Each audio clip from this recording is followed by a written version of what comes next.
দাবি আছে, ঠিকই না? কারণ একটি টাকা যদি আপনি দান করেন, আল্লাহ তাআলা আপনার 700 টাকা সওয়াব করবেন। কত টাকা?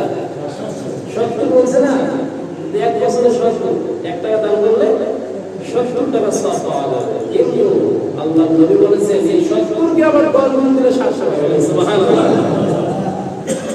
এই জন্য রমজান মাস আমাদেরকে বেশি বেশি করে দানের প্রতিযোগিতা করতে হবে, বেশি বেশি করে আমাদেরকে নামাজের প্রতিযোগিতা করতে হবে।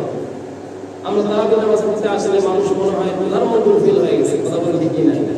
কেন আপনি অল্প করবেন? বেশি বললে আমাদের বেশি সওয়াব, কথা বলে ঠিকই না?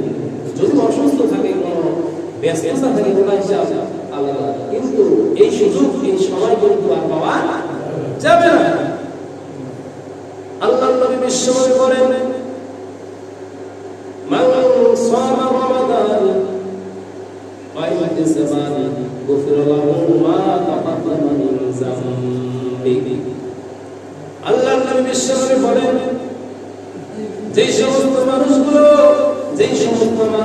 বান্দাগুলো রমজানের দিনের বেলা তারা সিয়াম পালন করবে, আর রাতের বেলা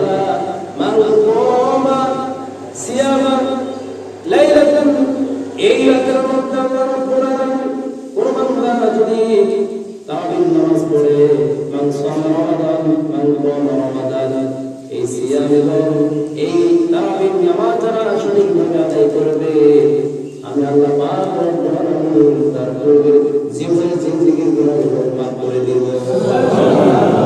কত বড় একটা কথা! কেউ যদি দিনের বেলা কি করে?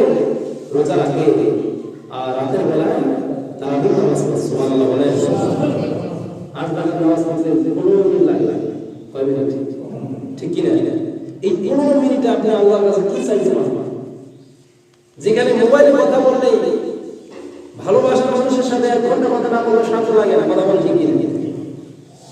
যেখানে একটা মানুষের সাথে গল্প করলেও 20 মিনিট চলে যায়, আধা ঘন্টা চলে যায়, গল্প করতে চাইলে ওখানে আমাদের দেখবেন 1 ঘন্টা কোন দিক দিয়ে চলে গেল কোনো হিসাব নাই। অথচ আমরা মসজিদে আসলে পাগল হয়ে যাই, ব্যস্ত হয়ে যাই।